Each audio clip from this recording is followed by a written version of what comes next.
بسم اللہ الرحمن الرحیم۔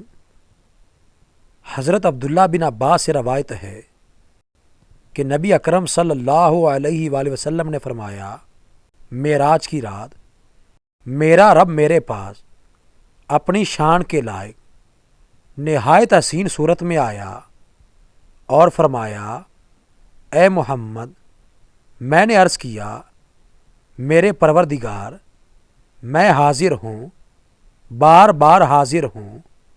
فرمایا، عالم بالا کے فرشتے کس بات میں جھگڑتے ہیں؟ میں نے عرض کیا، اے میرے پروردگار، میں نہیں جانتا۔